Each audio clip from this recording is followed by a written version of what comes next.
Hi everybody, welcome to this HR Director Forum homeschooling webinar. We've got the next 45 minutes with some guest speakers, an opportunity to talk about something that's really quite topical at the moment, and I think we're all learning on a daily basis, which is homeschooling. Sarah Potter is the lead for Peer Genius, who runs the HR Director Forum. So Sarah, over to you. Brilliant. Well, good morning and welcome to everyone. As it is day 2 of the homeschooling, yesterday I did see quite a lot of pictures go viral. I think it was a great start with Joe Wicksy's PE in the morning. But what the main ethos for this is that I know there are going to be people out there and parents that are struggling. So as nice as it was to see loads of great pictures of kids learning and being at home, I just wanted to set up a place to say, actually, let's share all that great experiences. What can we learn from this time over the next coming weeks? But also let's support the people that necessarily might need a bit of support or might be feeling lost or single parents. So I thought it was a great opportunity to get some experts onto the panel. So thank you all for joining us this morning and to really sort of reach out to everyone that might just need that little bit of support. When it is quite lonely out there as well at the moment at uncertain times. So thank you, Erica, for the support today. Oh no, you're very welcome, and it's great to have a real panel of experts to share our knowledge from different angles today as well. So we've just got a few people who've joined the webinar, so that's fantastic. Thank you to everybody who's joined so far. Before we get into it, just a little bit of logistics. You will see, if you hover either at the top of your screen or at the bottom of the screen, there's a black toolbar. You should have an option on that black toolbar that says chat. If there's any questions going through the session today, we've got to put everybody on mute or else there'll be a lot of background sound. But if there's any questions for any of the experts, please put your question in the chat box and we can then relay that question to the expert that you'd like to talk to, and we'll get them to answer your question in the session as well, if that's okay for everybody. Fabulous. Okay. So I know everybody's going to have a bit of a take on homeschooling and, you know, what have we learned so far? What does that mean? What's the challenges? What's, you know, what are people learning? You know, because we are in this new process. And we've got a panel of experts there, as Sarah's talked about. So we've got Lisa Tomlinson, who's the Head of People and Commercial Development for Faircroft College. Hey, Lisa. Hi. Fab. Thanks for joining us. No, thanks for having me. We've got Jazz, who's the founder and the CEO of the Education Awards. Hello. Thanks for joining us, Jazz. We've got Sarah Mullen, who's a deputy head teacher at Priory School in Edgbaston. Hello, good morning. Brilliant, thank you. And of course, we've got Sarah Potter and myself to help facilitate the conversation today as well. So, Lisa, can I come to you to start with? Just give us your take on where we are with homeschooling. You know, what are you seeing? What are you hearing? Kind of talk a little bit for a few minutes around that for us, if that's okay. Yeah, that's fine. So I've got 2 children. They've just turned 10 and 12 a few weeks ago. Unfortunately, my daughter's birthday celebrations got completely cancelled. So she's been very stroppy about that. And my older child, my son, has got ADHD and dyslexia, and he's got a few autistic traits. So yeah, the homeschooling's kind of interesting for us. It is, I suppose, easier in some ways because they're older and they are more capable of looking after themselves to some extent.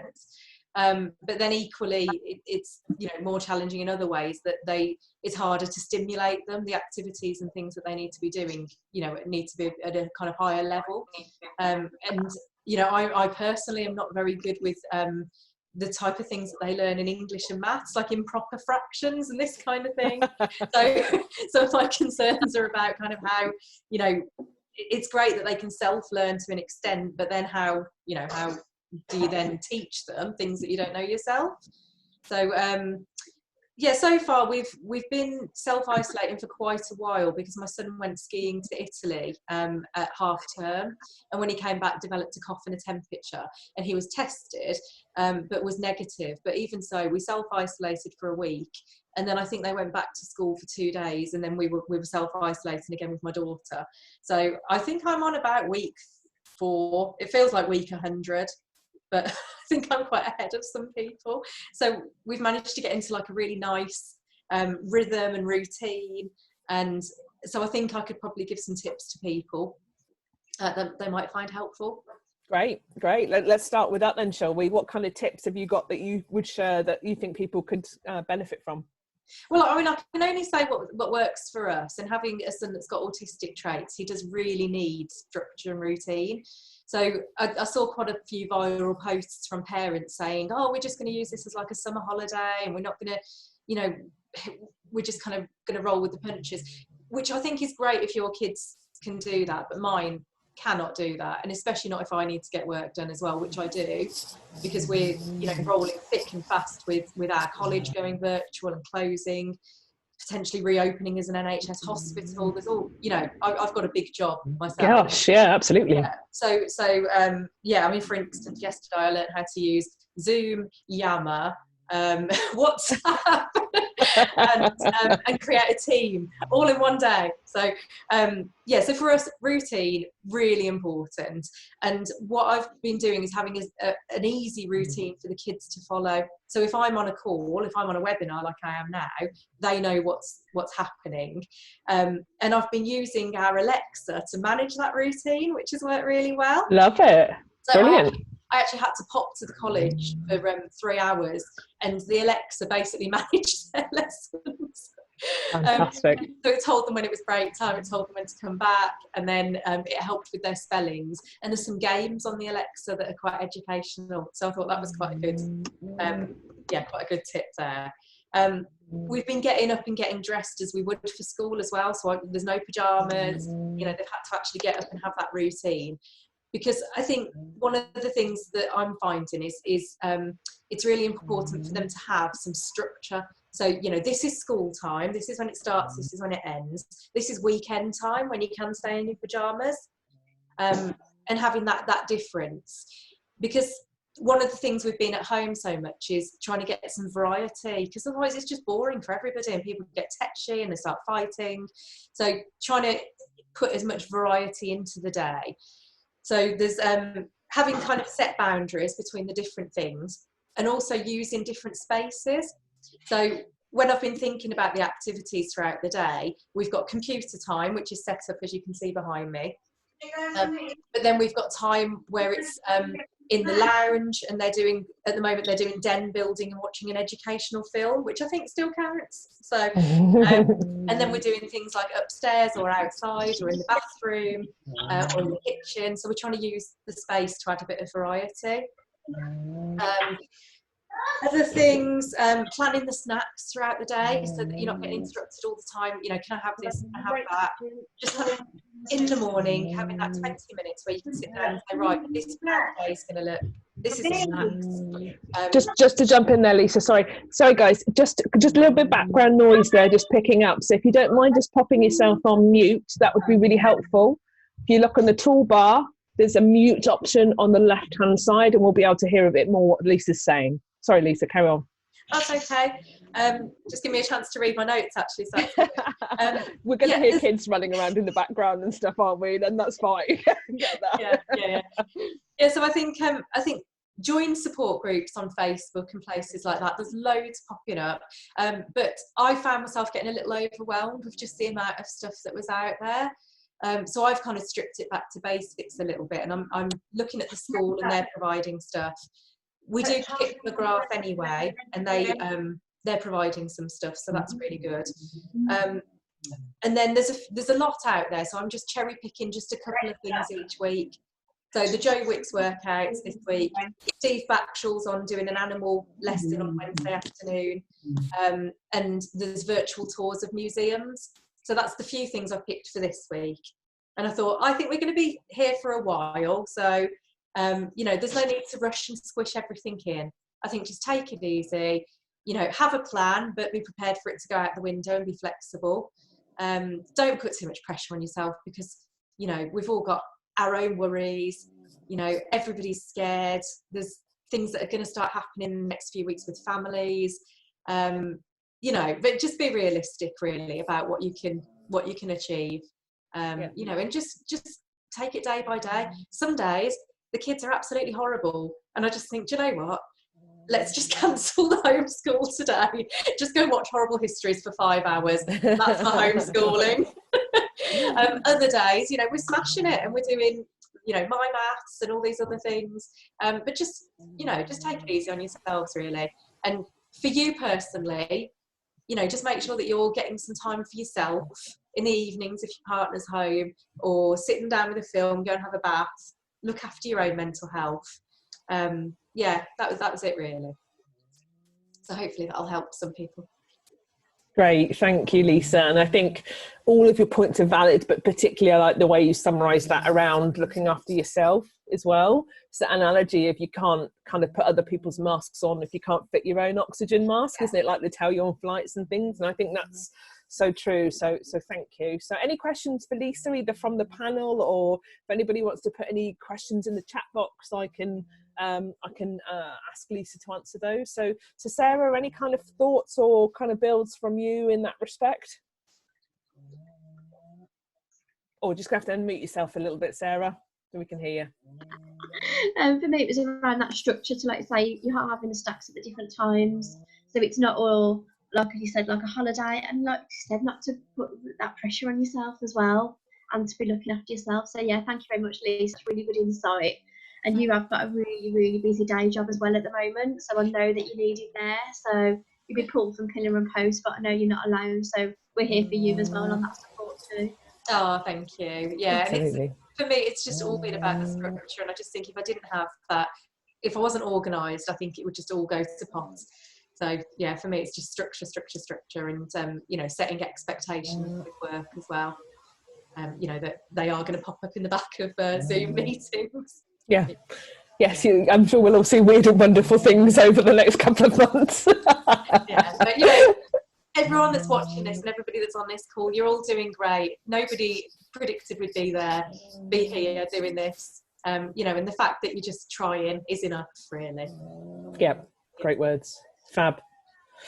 Brilliant, Lisa. I think great kind of points to start us off there. They're really helpful. Jazz, can I come to you and your take on what's going on at the moment in terms of what you're seeing, what you're hearing, what are you picking up, any insights, any builds, etc.? Hi, yeah. So, I mean, one thing I do want to sort of, the message I want to get across is, this isn't normal.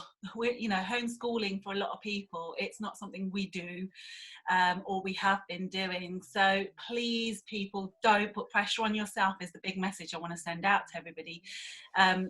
We're not teachers. I mean, those who are, even though, you're a parent, you're in your home. The environment is not a school environment. So literally don't put the pressure on yourself. So when you feel the kids aren't listening or something's not going right, or you're not understanding the maths. I mean, let's face it, I'm not a maths teacher and I struggle as hell with maths. So there's loads of things like that. There's no point you putting that pressure on yourself further. But secondly, I think, use the time to spend with your child. With what's happening, it's really serious. It's not a joke. As an adult, we're scared. We really don't know what's happening. So use the time to be with your children, reassure them that things are going to be okay, or just be honest with them about what's happening. Because for somebody so little as well, being at home, it's not normal for them. Suddenly the parents are turning into teachers, and to have that transition from teacher to parent is really hard sometimes, isn't it? So just be real about it all, I guess. I've been contacted by so many businesses out there that are offering services for free in terms of resource services. Twinkle, which is fantastic, they've offered services. There's Open Study College, and they've got lots of services, courses online that you can do together. I came across a course called Babbel. Babbel is an online, you can learn different languages. So use your time as much as you are going through, let's say, your maths, your English, your core subjects that you want to do with your children. Use the time possibly to learn something with them. And it's great to sit and do a lesson with them and learn a new language, for example. And Babbel are offering 6 months free, which is great. So go on to courses like that. I've noticed London Zoo and Dudley Zoo, they've all turned their iCams on, and you can actually watch the animals from where you're sitting, which is fantastic. Myself, I'm trying to put structure in place for my son. it is hard. It's not easy at all. I'm running a business at the same time. It's difficult to kind of listen to what he's saying, because he's doing his work at the same time he's got questions, and I'm there pottering, going, oh my gosh, I've got to send these emails and do this or plan my next show. And it's really difficult because I'm not 100% in tune with what he's doing. And then I feel guilty that I'm not actually giving him that 100% effort really on my part, which is not good. But then I'm not going to put pressure on myself further, because we are in a family environment. Our house isn't set up where, you know, we've got a schooling section in it. Be great. There's so many things that you can do, and I'm learning actually that there's so much more online that you can have access to. It's funny when you've kind of been forced or cornered, what you can do for fun as well. You know, my son's going to be going to secondary school in September, so now we're allowed out once.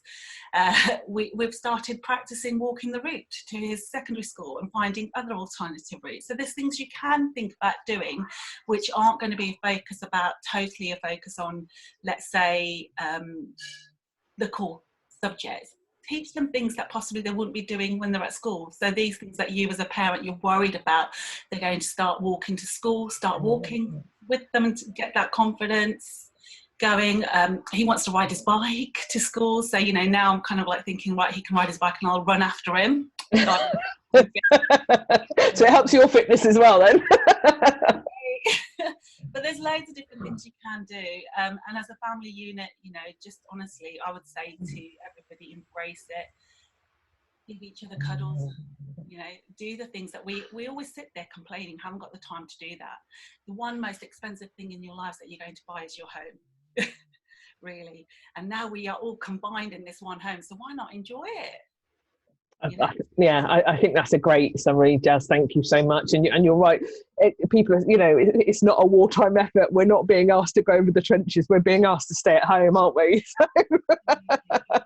What he's telling you to do really is stay home, watch TV, and we struggle. No, you need to get out and do this. Please don't go out. Yeah, absolutely. And I love the kind of practice to walk to school piece. I think that's great. Again, something really simple that most people could do if they're happy to go outside. Just with, obviously, I think they're saying maximum of 2 people at the moment, aren't they? But yeah, I think that's a great idea. Yeah, I mean, I thought I'm going to look at this completely different. I'm going to see what things are worrying me. So what things are going to worry me is my son possibly walking to school by himself. And I'm using the time, sort of things like he's having IT lessons, but I'm telling him to do a PowerPoint presentation about a subject. Just teaching him to go on there and do that. Those skills that these children kind of struggle to do in terms of presentations as they get older. So I want him to be able to develop these skills. So I'm just going to look at that and go, right, okay, these are the things that I want him to do. I want him to be able to talk properly. I want him to listen back as well to what he's saying. So I'm getting him to record things on, you know, just literally on your phone. It's amazing. You can actually do voice memos on there, and then he can hear himself talking back. So these kind of things that when they go to school, it's really important. And, you know, hopefully they're ahead of the game then as well. You feel a bit better, don't you? Yeah. So there's lots of different things you can do. Lots. There's cookery lessons online as well, which I found for free. And you can get a level 2 in it as well, which is brilliant. Qualified chef. And we've got a couple of questions coming in. Charlene's asked, can Jazz put all of her resources on here? They're very useful. What we can do is compile a list of everything that we've talked about today, and you can watch back this webinar as well, to make sure everybody's got kind of capturing everything we're talking about. So we've talked about Babel so far, we've talked about cookery lessons. I've got some stuff to show in a minute as well. So absolutely, Charlene, don't worry about that if you're missing any of it and some of the ideas. So great. Okay. Thank you, Jazz. That's been really helpful. Real practical solutions there as well, and everything you were talking about, which is fab. I do have a question that's come in for Lisa. I think based on, Lisa, what you were talking about earlier from Creative Black Country. How do we know if the learning level is right? I completely agree. Den building, the everyday is more enriching. Thanks for empathising. And yes, I'm not looking forward to the maths. So any thoughts, Lisa, on that? Yeah, I think getting the communication with the teachers if you can. specifically about looking at what's the right level. But I think, as Jazz was saying, really, this is an opportunity to look outside of that strict curriculum that they're used to studying. So I suppose I have that battle in my head as well of, you know, I don't want them to go back to school and have fallen behind, because we're probably looking at 6 months out of school, I would have thought. So I'm sure, like everybody, you'd be worrying, oh, what if they go back and, you know, they're really behind with things. But I keep thinking then everybody's in the same boat. You know, so actually I think things will be adjusted. I think GCSEs and things like that will be adjusted. I did buy some some Key Stage 1 and 2 books, those study books that you can get, and I am keeping in contact with the teachers. And like I said, we do have Kit McGrath as well, and they're doing some online flexible learning. So there's that for the proper studying, but actually all the things that I think they're enjoying and all the things that they're really thriving on are things just based on what we have in the home. So, you know, crafts, baking. Really good tip from Jazz there about doing online baking lessons as well. The type of films that they've already got, so National Treasure, that's got like American history in, so I think that counts. The Horrible Histories, gardening, looking after our pets, and then helping me with my work as well. So that's computing, and then science experiments that you've got in your kitchen. So all of those things, I don't think necessarily you need to worry about whether it's the right level. Just get them enjoying stuff. Engaged learners are far better than, you know, disengaged learners that have been forced to learn things they're not enjoying. And that's children and adults. That applies to everybody, doesn't it? Coming from an adult learning background, it's exactly the same principle. So yeah, absolutely. Well, yes, my college is adult learning as well. And, you know, when you learn about teaching adults, you know, you can't engage them with things they're not interested in, really. Yeah. Fabulous, great. So we've talked a lot about from a parent's perspective. I'm aware we've got Sarah Mullen with us as well, who's a deputy head teacher at primary school Edgbaston. It would be great to get where the schools are with this, and from a head teacher perspective. Sarah, just tell us a little bit more about where you are in homeschooling and kind of some of the conversations you're having at the moment. Absolutely. Well, the first thing I'd say is that we're a team. And when we go to school, at the moment we're homeschooling, so we are mom, dad, teacher, chef, cleaner, we're everything. But we've got to remember that in school it is part of a one big team, with everybody supporting each other, challenging each other, raising standards as well. We have a social media website. So we have our website, obviously we have Facebook, Twitter, Instagram, where we're posting daily little tips. The teachers are setting work as well that's going to be done through homeschooled forums. But it's just to remind parents as well that I've been teaching now for 16 years and I'm still learning, I'm still growing as a professional, and the best teachers are. Of course, when I was growing up, we didn't have all of these resources either. So I think what Lisa said is absolutely right. Use the resources around the home. Teach your children life skills as well. I think as a society, we're having to reevaluate what's important in life right now. Learn about why this is important for our society. Another little tip I'd say as well is think about online safety. So our children are going to be on the internet for extended periods. We are probably doing our own work as well, working from home. And it's really important as well to sort of monitor and to teach our children about who they're communicating with, about staying healthy online. And there is so many resources again available for that. Great. A great point that's not come up yet, Sarah, around the online piece, and actually just understanding it's fantastic and it's a great tool and it's interactive if you use it in the right way. However, be aware. This is it, especially because they will be on the internet for a lot longer now with what's going on. Yeah, absolutely. Yeah, fabulous. Okay, thank you. And personally, as a deputy head, how are you feeling at the moment, Sarah? Well, I think all of us are concerned. I mean, they haven't shut the schools down so that we can home learn. They've shut the schools down to save lives. I think that's really, really important. So schools are open for very vulnerable children and for the children of key workers. But it's very important to realise that most key workers will not send their children to school if they can possibly help it. So it is really a last resort, because there is still the very real risk of infection. So where we work, there's many of our parents work in the hospitals, and they are doing everything they can not to send their children to school so that their children don't become infected, but also so they don't become carriers of the infection as well. Yeah. So I think it is, I mean, it is worrying times, and we have to be positive and we have to be calm for our children, for our colleagues, but it is very uncertain, unsettling times. Yeah. And there's not a framework, there's not a history for this really, is it? It's going back to your point, Jazz, around not putting pressure on yourself. It's you don't have to be super mum or super dad or super parent and get this stuff right, because we're all learning, aren't we? We are indeed. I mean, this is probably the biggest thing that we're going to have happen in our lifetime. And just imagine these children later on down the line when they're older, they're going to be saying, oh, I remember I was 11 or I was 8 and this happened.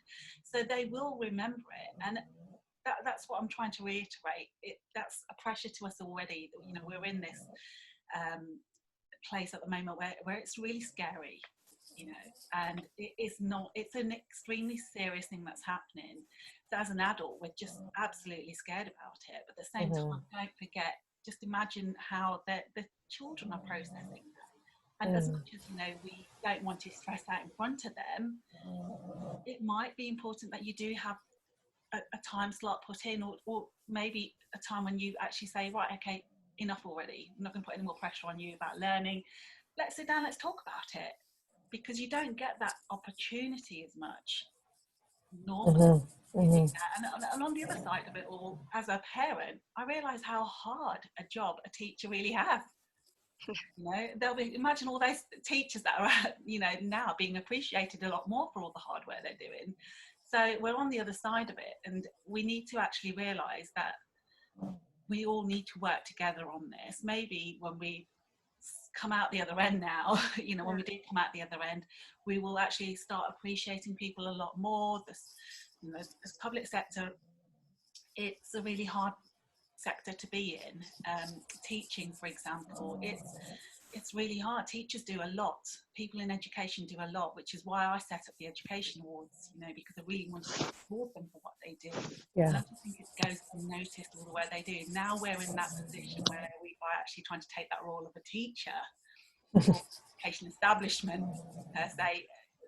We're now realising actually that, God, they do so much more. Yeah. We need to be more appreciative of it. So in a way, it's almost like the reset button has been kind of clicked in place, and we as society are now thinking, oh, okay, I've got no option but to sit and talk, or no option to actually sit and look at what other people are doing now. And it's interesting. It's almost like we've gone back to basics. So maybe that was needed. I'm not saying what's going on, but I'm just saying out loud. You know, I do have foot in mouth syndrome. I do say things as it is, but maybe this is what was needed. Just imagine now if we're all sat at home, the environment would be so much better.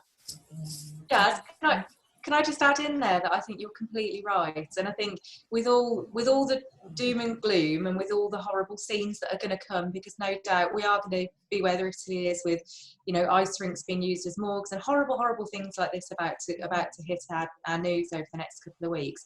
I think it's just so important to look at the positives and actually getting to how often do you get to spend this amount of time with your children.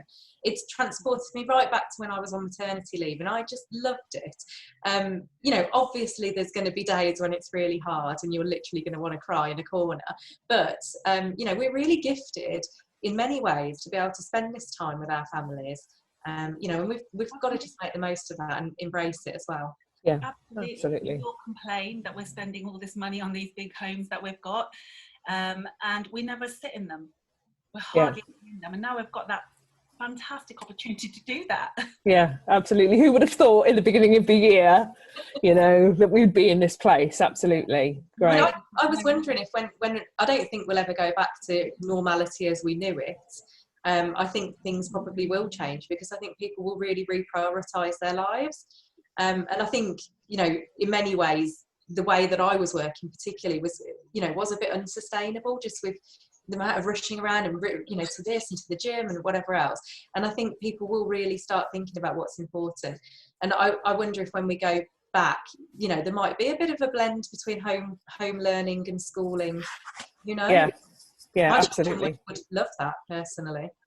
So, I mean, I hope we do. I hope we all do appreciate things a lot more. But, you know, human psyche, the way it is, we do have this tendency, we forget a couple of weeks after something has happened and we kind of go on to the next thing that's not important.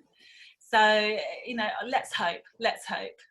Yeah, absolutely. Great conversation there. And Lisa, you kind of just teed me up for my little section as well, where I just wanted to, Sarah and I are just going to share some tips and tricks that you could use. And I know we've already started talking about Babel and online cookery and, you know, Joe body coaches, PE lessons and, you know, this kind of stuff. And Sarah asked me to share some more resources and ways that you could maybe start thinking about online learning, either as a group of parents using the technology that we're using for work, such as Zoom, Microsoft Teams, WhatsApp, etc. So I'm just going to kind of talk you through a little bit of sharing there, just to maybe spark some ideas. And Charlene, again, you know, if you want to kind of make some notes you'd mentioned there, we can capture all of this and share that afterwards as well. So and hopefully this is going to be the practical part to support everything we've just been talking about as well. So some really great conversation there. So I've just pulled together some examples. Can everybody see the screen okay? So National Geographic, etc. Great. So this is some examples of some stuff that's available online that's free or minimal subscription, or some of the schools that are using this as well in terms of Class Dojo, for example. I know a lot of people, a lot of schools are using this at the moment where there's already pre-prepared materials that's pre-recorded, that's online, that you can have the little ones sitting in front of for an hour or so a day to work through their maths. You know, we were talking about, oh my God, what does that mean? I have to teach maths, I have to teach English. Carol Vorderman was on GMB this morning talking to Piers Morgan around the Maths Factor, which is her online school. And she's made that free for the time being. And she's also doing an adults maths class as well. So I think that's probably going to be busier than the kids one, I expect. Nat Geo is doing a ton of stuff. We mentioned zoos earlier. So, you know, learning about the wildlife, learning about the environment, learning about animals, which kids just love anyway, don't they? Anything to do with, you know, dinosaurs or animals or, you know, that wildlife. So there's some really great stuff on there. And the educational websites piece on the right, most of those are American, but also very applicable. So there's a good list of stuff there to have a little nosy through and see if there's anything there that's of interest. You know, for example, NASA's Kids Club. Oh my God, when I was a little one, I would have gone crazy over stuff like that. So it's going to be engaging and entertaining. And they're also going to learn some stuff as well. So I thought there's some really good stuff out there at the moment. Erica, I just wanted to let everyone know, actually, Amazon, as of today, have actually launched the audible.com. So all their books, which is on audible.com, are free. Amazing. How great is that? Hundreds and hundreds of books on there for adults to sit back and listen to, but most importantly for children to sit and listen to as well, which is absolutely fantastic. And I've actually been onto it, and one thing I did, because I want my son to practice writing a lot more, because everything is all typing at the moment, I got him to slow the speed down completely and actually got him to start writing the story out as it's being written. So that's just another little thing to think about doing, something completely different, and it's part of English, so I'm sure it ticks the box for the criteria. Absolutely. Yeah, and they've got all these Audible books are in different languages as well. And who doesn't love Audible as well? I mean, there's just such a range of things there, isn't there? Thank you, Janice. That's really helpful. And good on Amazon for, like, you know, doing that. I think these companies will get a lot of goodwill in the long term for doing stuff like this. There's a bit of a backlash to salesy stuff at the moment, isn't there? So, can I add one in as well, please? Yeah, please. Yeah, absolutely. Just to say, there's a theatre production of The Wind in the Willows, and they've recorded it in the theatre, but they've also put the script out as well.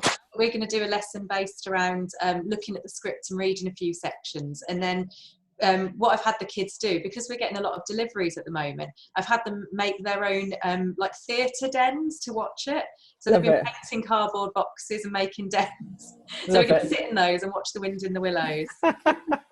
It's funny how it makes people think about these things in different ways, isn't it? I mean, I saw the other day drive-up cinemas, you know, like in the Americas in the 50s, there's people talking about setting, so you don't get out of the car, you're in your bubble, but you can still have the cinema experience. It's amazing what, you know, when we're forced to, it, you know, innovation is the child of creativity or whatever.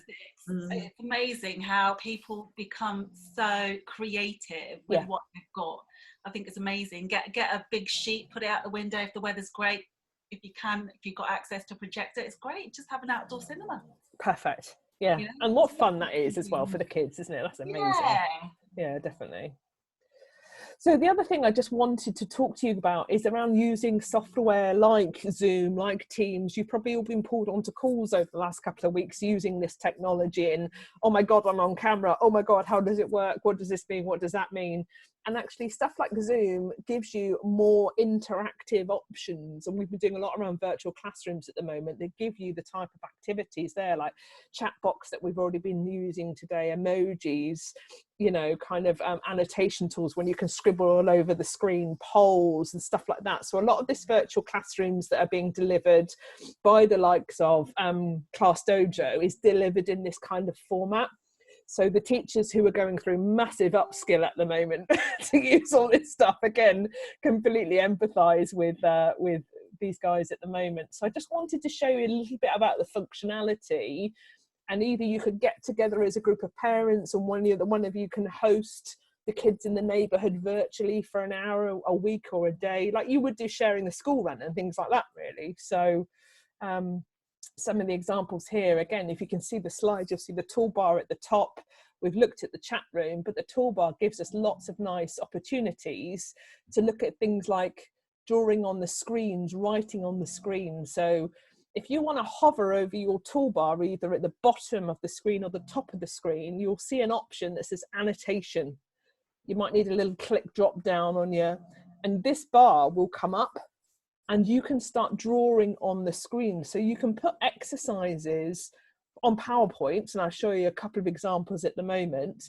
And if you want to kind of share the load with other parents, you can facilitate your own sessions as well. So for example, if you can find that annotation, has everybody found that on their toolbar? Just nod to me. No, just have a look. If you have found it, find the pen or a stamp or something and just score 0 to 10 on the, there we go. So someone's found the star. How confident are you, for example, in using things like that? And you can draw around a number, you can point an arrow at it. You know, there's loads of little things like this that you can start getting used to and having a play around. And, you know, very happy to share these slides afterwards that give you examples of using this stuff. You can write a text if you want, you can draw, there you go. We're getting the hang of it now, ladies. So again, lots of different opportunities using this kind of stuff. You can ask the kids, where have you been on holiday? Circle your favourite country, circle where you've got an item in your house that's come from a certain country. You know, just be really creative around how you're thinking about this stuff. Where do you live in the world? Put a little arrow next to where the UK is, and obviously dependent on the age of the kids and, you know, the comprehension and attention spans and things like that. But there's a huge amount of stuff that you can do. Just moving on to another example. Oh, my screen's decided not to go any further. Has anyone got any other ideas of how this could be used, this kind of format with the annotate and the chat box and the stamps and stuff like that? It's great actually for them to get all the friends together. Perfect. Yeah, they love that, don't they? Group learning session or something, take the pressure off the parents a little bit, and you could do a group learning session and the kids can do that. And it's you know, interactive, isn't it? So it's great. Absolutely. And they love working together. That, you know, they could have the video camera on so they can still see each other. You know, let me just clear that. I might use this actually for just for an only session.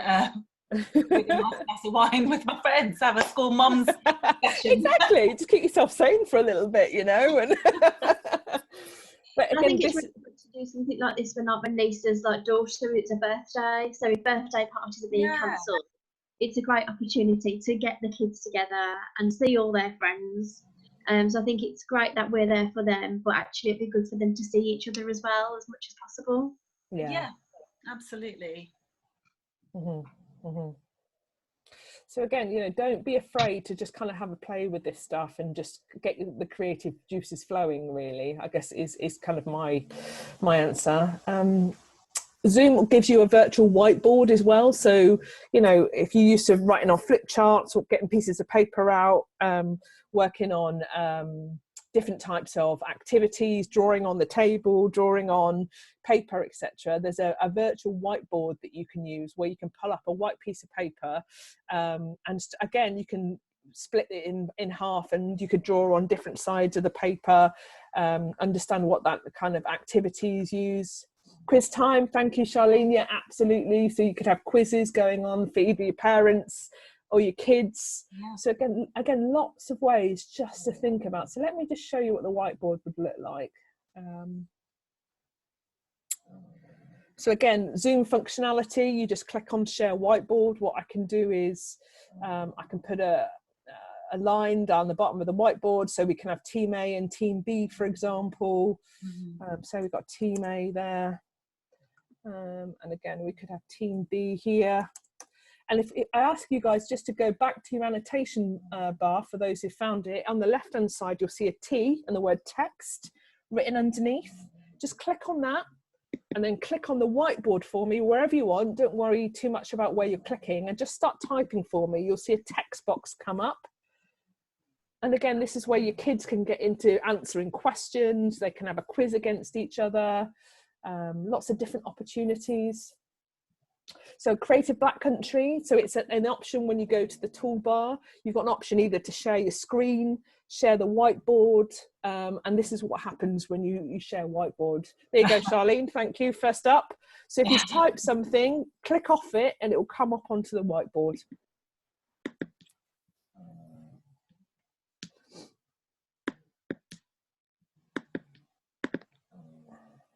Don't worry about typing too much, but just see what it looks like, how it feels. So again, really lots of virtual exercises, ways that you just get a bit familiar with something like Zoom, and it's got some great functionality where you can start looking at this stuff. So let me go back to my session.